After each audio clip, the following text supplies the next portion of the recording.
Bonjour et bienvenue dans le cœur de l'énergie. Après avoir exploré ensemble le monde invisible, la notice technique quantique, les étages de notre conscience, nous arrivons aujourd'hui au cœur de ma méthode, le voyage conscient. Mais comment est-ce possible? En quoi est-ce si différent d'un soin à distance classique qu'un magnétiseur ou énergéticien pratique directement sur une personne ou sur une photographie? C'est ce que je vous invite à découvrir. Ce soin énergétique à distance classique, vous le connaissez sans doute. Le praticien utilise un témoin vrai, comme une mèche de cheveux ou des ongles, ou encore un témoin faux, comme une photographie. Ce témoin agit comme une adresse vibratoire, un pont qui lui permet de canaliser et de diriger l'énergie vers la personne. C'est un peu comme envoyer une lettre à la bonne adresse. Mais mon approche, le cœur de ma pratique, est fondamentalement différente. Je n'envoie pas de lettres, je change de plan de conscience. Je vais livrer la lettre ou le colis directement en main propre dans l'astral, le mental ou le mental supérieur. Et cette capacité, je n'ai pas cherché à l'avoir consciemment. Elle s'est révélée à moi de manière totalement inattendue, à une période de chaos intérieur autour de la trentaine. À cette époque, je pratiquais, pour trouver le calme mental intérieur, une méditation quotidienne. Je l'utilisais comme un temps de pause dans le tumulte. Et puis, un après-midi, pendant cette méditation, quelque chose d'étrange s'est produit. Une poussée dans ma gorge.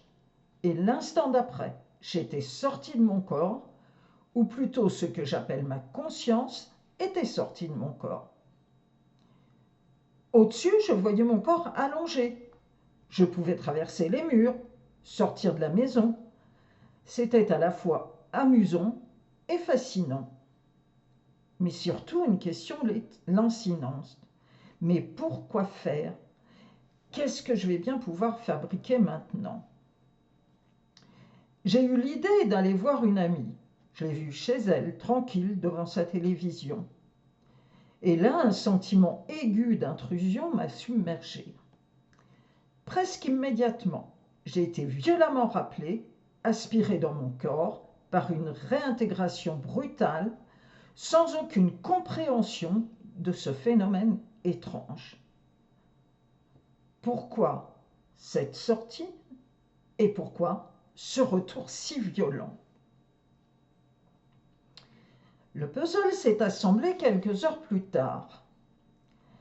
Ma filleule vient me voir et me parle avec enthousiasme d'un article qu'elle vient de lire sur le voyage astral. Un terme que je ne connaissais pas. Mais les mots ont résonné. Je lui ai dit: mais je crois bien que c'est ce qui m'est arrivé cet après-midi. Elle m'a fait raconter, sans me dévoiler ce qu'elle avait lu. Et sa conclusion fut simple: et oui, c'est ça. Cette expérience fondatrice n'était pas une hallucination. Elle a été pour moi une révélation. Un autre monde existe, là, tout proche, et il est même accessible. Ce n'était pas une fuite, mais une porte entr'ouverte sur les plans subtils. J'ai compris ce jour-là que si cette porte s'était ouverte spontanément dans un moment de vulnérabilité, y retourner consciemment demanderait un cheminement différent, un effort en quelque sorte. Cela m'a montré qu'il ne suffisait pas de pouvoir s'y rendre, mais qu'il fallait être légitime par l'intention juste, la purification et la maîtrise. En réalité, j'ai compris qu'il fallait une bonne raison, et ce fut le début de mon véritable chemin. C'est pourquoi, attention, je ne suis pas en train de vous donner ici une technique pour sortir de votre corps.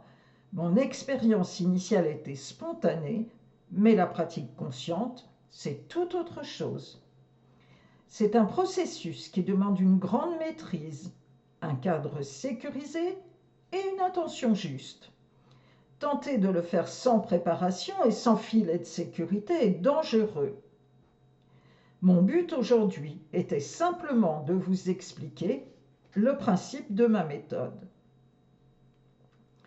Ce voyage de la conscience me permet d'accéder directement au plan astral, le lieu des émotions, des doubles énergétiques, et si nécessaire au plan mental, le lieu des schémas profonds et du karma.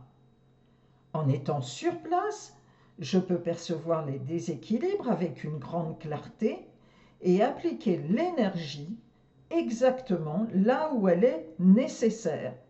C'est un travail d'une grande précision. Bien sûr, cette capacité demande une éthique irréprochable.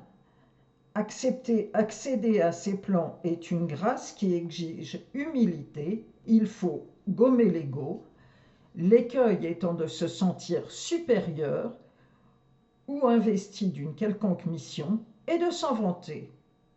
Elle demande aussi respect. Le respect absolu pour la personne que j'accompagne, pour son libre arbitre, son propre chemin, son jardin secret. Rappelez-vous l'adage qui dit que la curiosité est un vilain défaut, mais aussi et surtout le respect pour les plans sacrés auxquels j'accède. Je ne suis qu'un canal, à la manière du fil du téléphone reliant deux plans. Et même si j'œuvre au nom de Jésus ou de sa mère, la Vierge Marie, je ne suis pas eux. En aucun cas. Je ne décide de rien.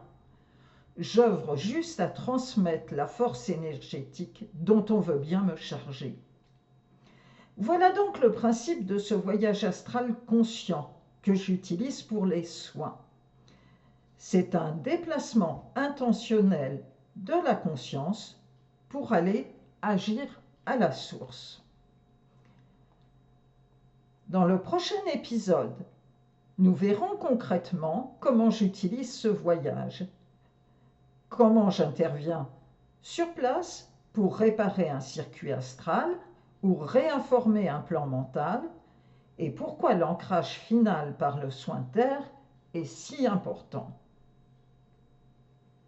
Merci de votre écoute. Retrouvez toutes les informations sur mon site soinsénergétiqueastral.fr dont le lien est en description. N'hésitez pas à partager vos réflexions. Et d'ici là, prenez soin de votre conscience. À très bientôt.